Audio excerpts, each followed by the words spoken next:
Let's continue our topic theories of mountain building with a new topic or with a new theory, that is convention current hypothesis. अब इसमें आप Holmes की convention current hypothesis के बारे में पढ़ेंगे तो उन्होंने क्या एक्सप्लेनेशन दिया कि माउंटेन बिल्डिंग के लिए क्या चीज़ रिस्पॉन्सिबल है। ठीक है, सो ये जो थ्योरी है कन्वेंशन करंट हाइपोथेसिस, ये होल्म्स के द्वारा आई। उनके अकॉर्डिंग जो टेक्टोनिक एक्टिविटीज़ जो हुई वो किसकी वजह से हुई, जो मेंटल के अंदर हीट फ्लो हो रहा है उसकी वजह से उन्होंने बताया। मेजर कारण जो था होल्म्स की कन्वेंशन करंट हाइपोथेसिस का वो यही था कि मेंटल के अंदर जो हीट फ्लो हो रहा है उसके अकॉर्डिंग या उसकी वजह से ही जो टेक्टोनिक एक्टिविटीज़ हुई। The heat flow is the production of the temperature gradient and the thermal conductivity of the mental. अब जो हीट फ्लो हो रहा है वो किसकी वजह से हो रहा है, टेम्परेचर के ग्रेडियंट की वजह से हो रहा है, मतलब टेम्परेचर राइज हो रहा है, फॉल हो रहा है ना, उस वजह से। और मेंटल में इतना ज़्यादा टेम्परेचर है तो उसकी वजह से हीट फ्लो हो रहा है, थर्मल कंडक्टिविटी हो रही है, वही चीज़ थर्मल कंडक्टिविटी। ठीक है, एंड देन स्टडीज़ क्या सजेस्ट करती हैं कि वहाँ पर एक हमारे अर्थ क्रस्ट में या हमारे इनर अर्थ में एक ऐसा एबनॉर्मल जोन है जहाँ पर बहुत ज़्यादा हीट फ्लो होती है। ठीक है, बहुत ज़्यादा हीट फ्लो होती है along the east Pacific rise, and बहुत कम भी हीट फ्लो हो रही है along the east Pacific rise. ठीक है, along the east of east Pacific rise.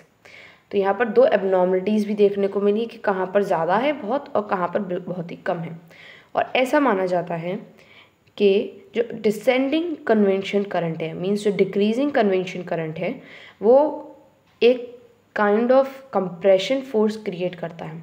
अब जब कंप्रेशन फोर्स क्रिएट होगा तो टेक्टोनिक मूवमेंट्स तो होंगे, क्रैक्स तो डेवलप होंगे।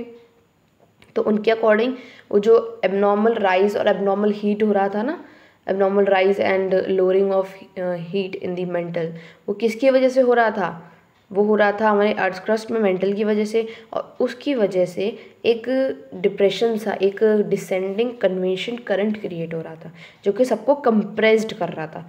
ठीक है, एक दूसरे के पास लाना, कंप्रेस्ड करना होता है ना।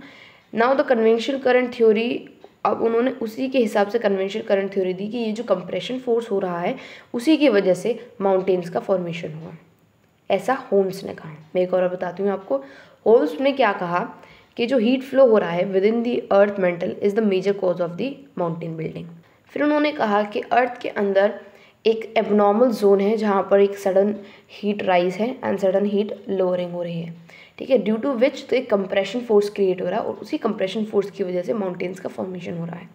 बट ये जो पैटर्न था एक्सप्लेन का, distribution of continents and oceans, इसी की वजह से उन्होंने क्या यही चीज़ उन्होंने एक्सप्लेन करी कि ये जो जो कंप्रेशन फोर्स है उसी की वजह से माउंटेन्स का फॉर्मेशन हुआ एंड उसी की वजह से डिस्ट्रीब्यूशन हुआ कॉन्टिनेंट्स और ओशंस का। तो करंट जो है that are necessary to carry of heat generated within the earth by the radioactive elements. और उन्होंने एक और बात क्या कही कि जो करंट कैरी हो रहा है वो रेडियो एक्टिव एलिमेंट्स की वजह से कैरी हो रहा है। तो जब भी उन्होंने रेडियो एक्टिव एलिमेंट्स बोला उनकी थ्योरी वहीं पर रॉन्ग प्रूफ हो जाती है कि वो रेडियो एक्टिव एलिमेंट्स की हीटिंग जो है इतनी ज़्यादा स्ट्रॉन्ग कैसे हो सकती है जो एक वास्ट कॉन्टिनेंट को स्प्लिट आउट कर दे, एक वास्ट कॉन्टिनेंट को फ्रेगमेंट कर दे, इतनी ज़्यादा पावरफुल नहीं है।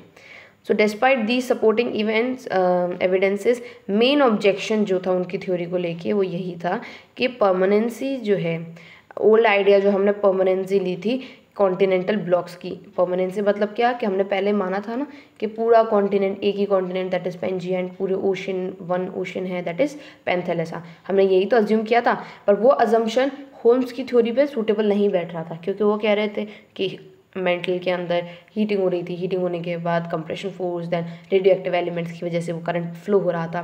तो ऐसा पहले कब हो रहा था, तो इसीलिए उनकी ये जो थ्योरी थी वहीं पर थोड़ी सी गड़बड़ हो गई। However it must be admitted that the convention current theory as proposed by the Holmes was a precursor, means इसका मतलब क्या है कि अगर ये नहीं होती होल्म्स की थ्योरी तो प्लेट टेक्टोनिक थ्योरी शायद आ ही नहीं पाती, क्योंकि प्लेट टेक्टोनिक थ्योरी के कुछ आइडियाज़ जो है होल्म्स की कन्वेंशन थ्योरी से भी लिए गए हैं but not in the same way as Holmes conducted it. ठीक है, होल्म्स ने जिस तरीके से लिया उस तरीके से प्लेट टेक्टोनिक थ्योरी में नहीं बताया गया है। ओके, तो ये था आपका Holmes plate tectonic Holmes convention theory जो कि एक्सप्लेन करती है कि due to the compression force mountains का क्रिएशन हुआ। नेक्स्ट जो हमारी लास्ट थ्योरी आती है वो है हमारी प्लेट टेक्टोनिक थ्योरी। मैं अगेन आपको यही कहूँगी, अभी हम थोड़ा सा कम डीप में पढ़ेंगे, नेक्स्ट चैप्टर जो है वो पूरा प्लेट टेक्टोनिक थ्योरी पे, उसमें हम बहुत ज़्यादा डीप में स्टडी करने वाले हैं, ठीक है ना। तो अभी आप इसको ऊपर ऊपर से समझ लीजिए।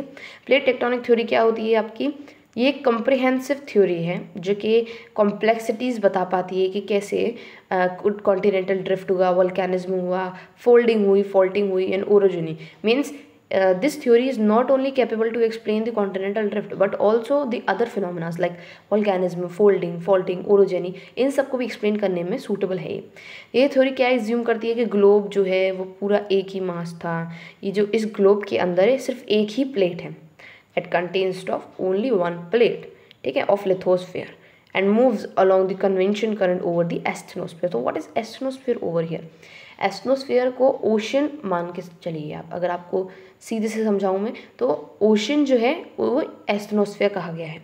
तो जो हमारे लिथोस्फीयरिक प्लेट थी, प्लेट टेक्टोनिक थ्योरी में क्या अज्यूम किया गया कि सिर्फ एक ही सिंगल प्लेट थी।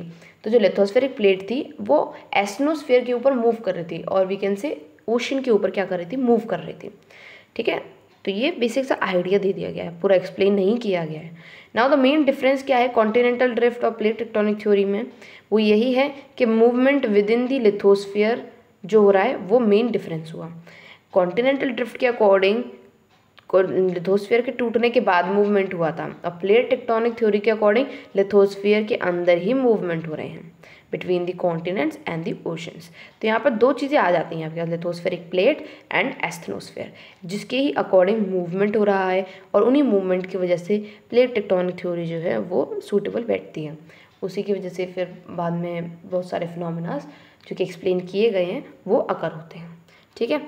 लेट्स हम इस चैप्टर को एंड करते हैं, इस यूनिट को एंड करते हैं with this point when the two plates neither move away nor towards each other but they slides past each other. This type of motion occurs along the large strike slip fault in ocean. These faults are known as transform faults. Okay, in the upcoming unit you'll also learn about this. तो एक idea दे देते हैं हम आपको। आपकी जो दो plates होती हैं हमेशा वो तीन तरीके के मूवमेंट शो कर सकती हैं। तो कौन कौन से तीन तरीके मूवमेंट्स होते हैं? पहला तो प्लेट्स सामने बिल्कुल एक दूसरे के टुवर्ड्स मूव करें, तो ये तो कंप्रेशनल फोर्स माना जाता है, ठीक है। जब plates away from each other move करें, मतलब कि ऑपोजिट डायरेक्शन में मूव करें और दूर दूर हो, तो वो डाइवर्जेंट प्लेट बाउंड्री हो जाती है। कंप्रेशन प्लेट बाउंड्री, ये डाइवर्जेंट प्लेट बाउंड्री। और अदर प्लेट बाउंड्री क्या होती है कि वो ना तो दूर भागे ना तो पास भागे, बस वो क्या करे, एक दूसरे को टच करते हुए चले, वो ट्रांसफॉर्म फॉल्ट्स होते हैं, ठीक है। वो किस तरीके के होते हैं? ट्रांसफॉर्म फॉल्ट्स होते हैं, जो ना तो पास आए ना तो दूर आए, बस एक दूसरे को टच करके ऐसे स्लाइड करके चले जाएं। तो यही आपको लास्ट पॉइंट पे एक्सप्लेन किया गया है, व्हाट आर ट्रांसफॉर्म फॉल्ट्स, ठीक है।